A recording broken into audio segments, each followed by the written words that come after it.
Welcome back to city news. 67 లక్షల వ్యయంతో పట్టణంలో నూతనంగా నిర్మిస్తున్న సిమెంట్ రోడ్లు, డ్రైన్లకు చైర్పర్సన్ తాడిపోయిన రాధిక రమేష్, కమిషనర్ బండి శేషన్నలు శంకుస్థాపన చేశారు.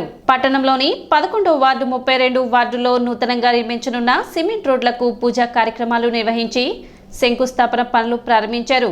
పట్టణాన్ని అభివృద్ధి చేయడంలో మున్సిపాలిటీ కృషి చేస్తుందని, ప్రతి ఒక్కరూ సహకరించి అభివృద్ధిలో పాలు పంచుకోవాలని చైర్పర్సన్ రాధిక రమేష్, కమిషనర్ బండి శేషన్నలు విజ్ఞప్తి చేశారు.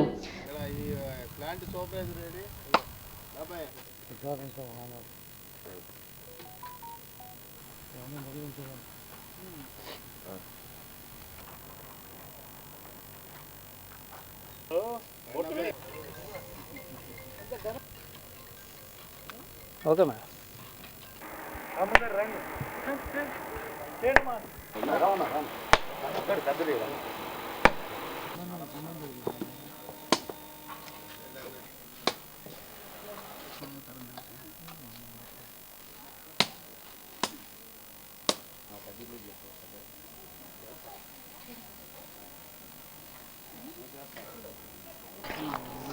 సగం సగం ఎండలో పెడతాడు ఇందులో.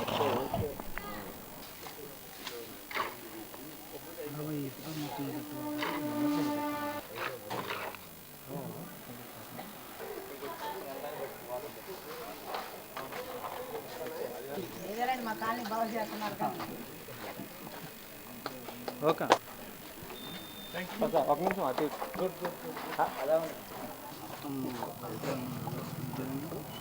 32వ వార్డులో కానివ్వండి, అలానే 11వ వార్డులో కానీ ఈరోజు శంకుస్థాపన చేసి ఈ యొక్క 32వ వార్డులోని వర్కులకు వచ్చేసి దాదాపు 52 లక్షల రూపాయలని వార్డుల్లో పెడతం జరిగింది. అలానే 11వ వార్డులో కూడా 16 లక్షల రూపాయలని శాంక్షన్ చేయడం జరిగింది.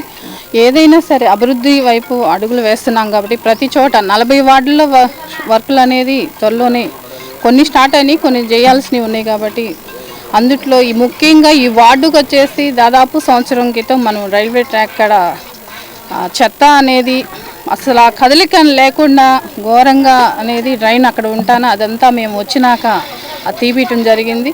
మేము అసలు ఆ శానిటేషన్ మీద ఈ వార్డులోకి వచ్చేయంగా మాకే భయం వేసింది. ఏంటి పురుగులు అలాంటి గోళ్ల మీదే పాకుతున్నాయి. ఆ రోజుల్లో ఆ రోజు కూడా కొత్తగా వచ్చినట్టున్నారు మన కమిషనర్ గారు, మేము కూడా తీసుకొచ్చి చూపించడం జరిగింది. అలానే ఈ రోజున ఈ వార్డుకి విముక్తి అనేది ఈ రోజున కలిగింది.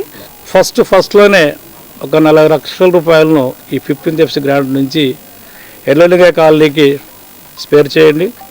అక్కడ రోడ్లు బాగాలేవు, కాలువలు కూడా అత్యవసరంగా ఉండేసి ఈ ప్రాంతవాసులతో సంప్రదించి శాంక్షన్ ఇచ్చారు. ఈ మధ్యకాలంలో అత్యంత వేగంగా ఒక వర్క్ శాంక్షన్ అయ్యి గ్రౌండ్ లెవెల్కి వచ్చి ప్రారంభోత్సవం ఏదన్నా ఉంది అంటే కనుక ఎర్రలింగ కాలనీ ఈ రోడ్లన్నీ చెప్పక తప్పదు. ఎందుకంటే ఈ ప్రాంతవాసులు ఉన్నటువంటి యొక్క ప్రజల యొక్క ఇబ్బందులు అవి. సో అందువల్ల ఈ విషయంలో ప్రత్యేకంగా మనం గౌరవ సివిల్ సప్లై శాఖ మంత్రి గారికి ధన్యవాదాలు. ఈ ఎర్రలింగ కాలనీలో సుమారుగా 52 లక్షల రూపాయలతోటి ఇవాళ 6 లింక్ రోడ్లు, డ్రైన్లు అన్నీ కలిపి ఏర్పాటైంది. సో ఇక్కడ ఉన్నటువంటి ఇవి క్లియర్ అయిపోతే కనుక ఆల్మోస్ట్ ఆల్ ఈ ప్రాంతంలో ఇంకా ఈ యొక్క రోడ్లు, డ్రైన్లు అనేటువంటి సమస్య అనేది సాల్వ్ అవుతుంది. ఇంకేమన్నా ఒకటి అరగిన ఉంటే కనుక మళ్ళీ కూడా నెక్స్ట్ లెవెల్లో శాంక్షన్స్ వచ్చినప్పుడు క్లియర్ చేయడం అవుతుంది. 11వ వార్డులో తాగునీటికి ఇబ్బందిగా ఉందని పూలే కాలనీ వాసులు చైర్పర్సన్ దృష్టికి తీసుకువచ్చారు.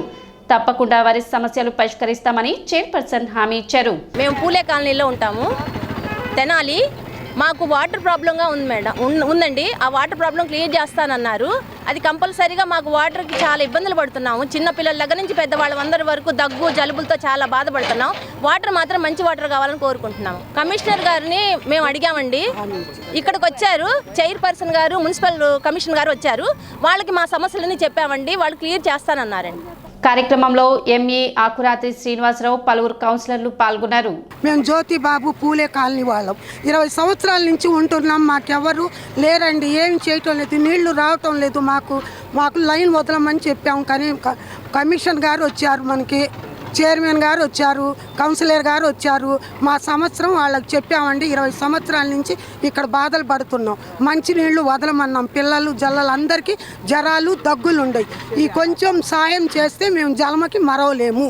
నారా లోకేష్ పుట్టినరోజు వేడుకలు జనవరి 23న ఘనంగా నిర్వహిస్తున్నామని అడ్వాన్స్గా ఈరోజు మహాత్మా గాంధీ సేవా శాంతి ఆశ్రమంలోని వృద్ధులకు అన్నప్రసాద వితరణ చేస్తున్నామని ఎన్ఆర్ఐ విద్యార్థుల బృందం తరపున తేజ పేర్కొన్నారు. ఆశ్రమ వ్యవస్థాపకులు వజ్రాల రామలింగాచారి మాట్లాడుతూ స్వాతంత్రోద్యమంలో యువత పాత్ర ఎంతో ఉందని, ప్రజాస్వామ్యంలో కూడా యువత పాత్ర పోషించాలని, నారా లోకేష్ మినిస్టర్గా గాంధీజీ సిద్ధాంతాలు అమలు పరుస్తూ ప్రజలకు సేవ చేస్తూ తరించాలని, అనేక పుట్టినరోజులు జరుపుకోవాలని ఆశీస్సులు అందజేశారు. ముందుగా మహాత్మా గాంధీజీ, కస్తూర్బా గాంధీజీ విగ్రహాలకు పూజలు చేశారు.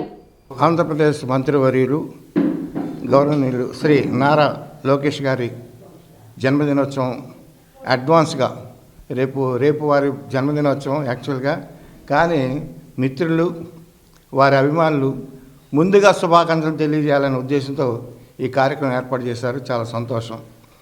ముఖ్యంగా యువ నాయకుడిగా మరి యువత వాళ్ళ బాధ్యతగా తీసుకున్నారు.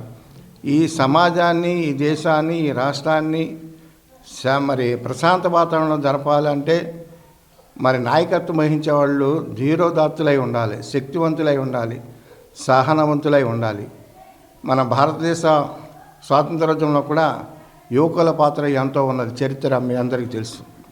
అటువంటి చరిత్రలోనే మనము యువతరాన్ని తీసుకురావాలనే ఉద్దేశంతో మరి ఎన్ఆర్ఐ స్టూడెంట్స్ ప్రత్యేకంగా గాంధీ ఆశ్రమానికి వచ్చి గాంధీ గారి ఆశీస్సులు మా నారా చంద్రబాబు నాయుడు గారి కుమారుడు లోకేష్ గారికి అందజేయాలని అడగడం నాకు చాలా ఆనందంగా ఉంది.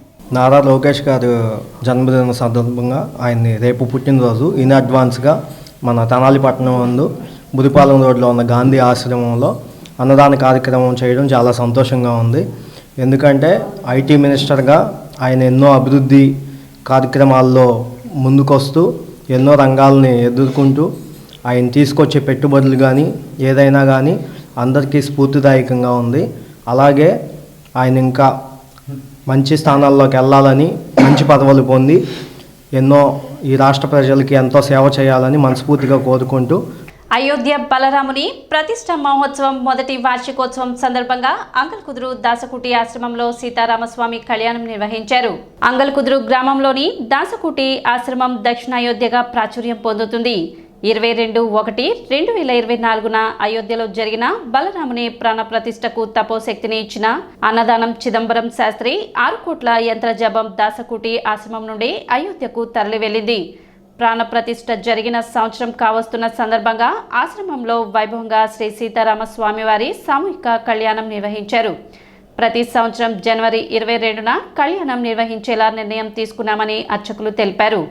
కార్యక్రమంలో సీతారామ శర్మ, కడియాల నందకిషోర్, సునీల్ కుమార్, అవ్వారు శ్రీనివాస్, వెంకటేశ్వరరావు, వాసుదేవనాయుడు పెద్ద సంఖ్యలో భక్తులు పాల్గొన్నారు.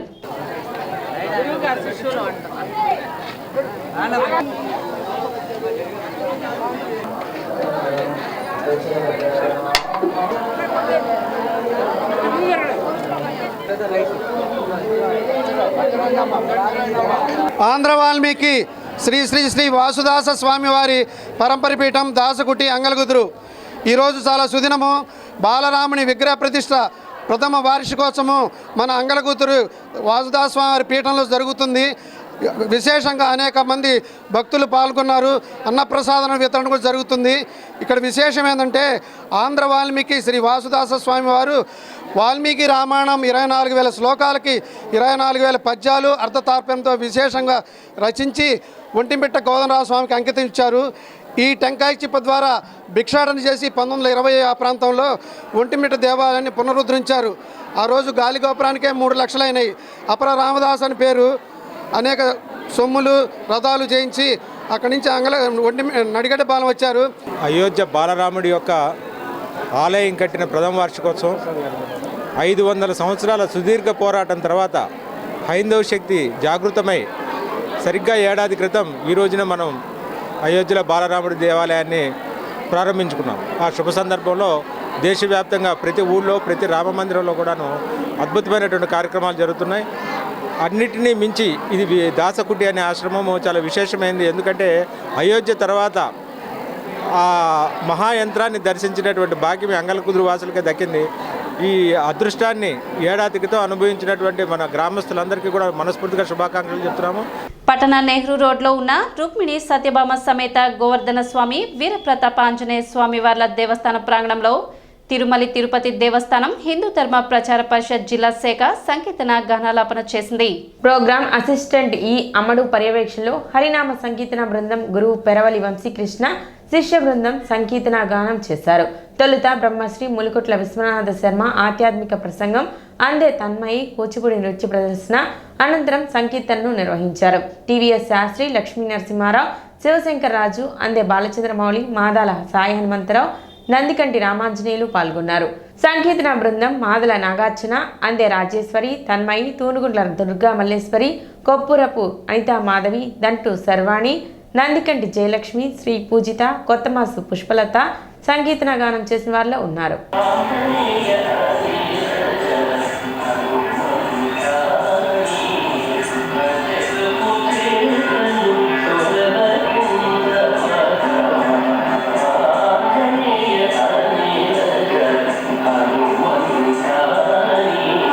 శ్రీరామ్ జయ రామ్ జయ జయ రామ్,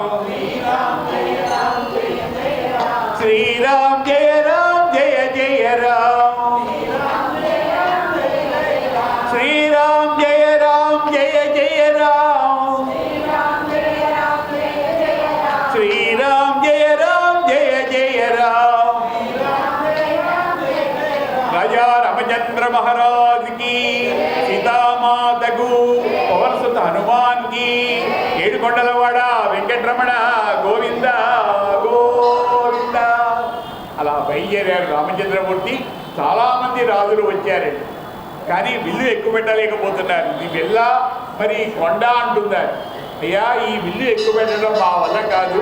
తిరుమల తిరుపతి దేవస్థానంలో హిందూ ధర్మ ప్రచార పరిషత్ గుంటూరు జిల్లా శాఖ వారి ఆధ్వర్యంలో మరియు హరినామ సంకీర్తన బృందం కృషి చేత ఈ కార్యక్రమం మనం నిర్వహించుకుంటున్నాము. ఈ నెల 21వ తారీఖు నుండి 24వ తారీఖు వరకు అనేక కార్యక్రమాలు, ఆధ్యాత్మిక కార్యక్రమాలు నిర్వహించబడుతున్నాయి.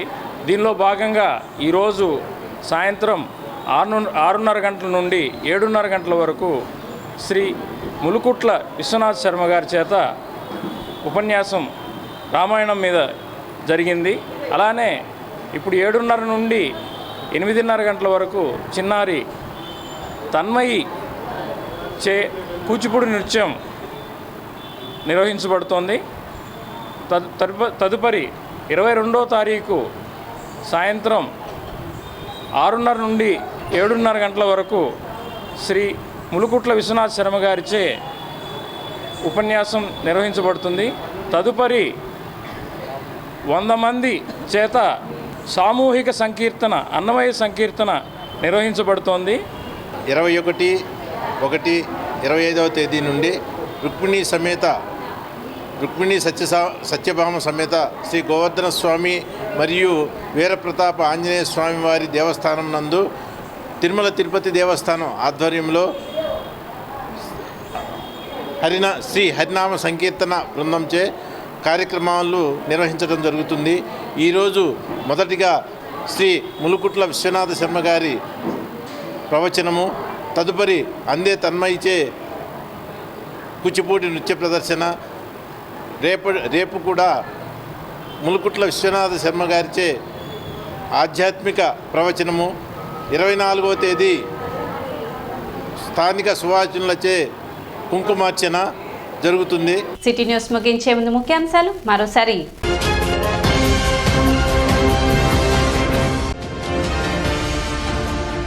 $60 లక్షల సిమెంట్ రోడ్లు, డ్రైన్ల నిర్మాణానికి శంకుస్థాపన.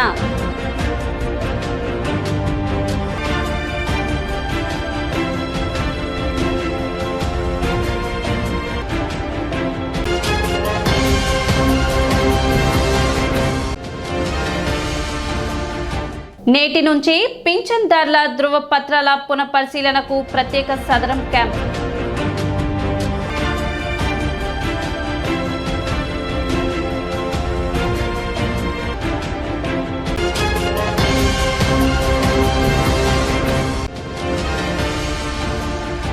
బాలికలకు క్యాన్సర్ సోకకుండా మహేష్ బాబు సౌజన్యంతో వ్యాక్సిన్.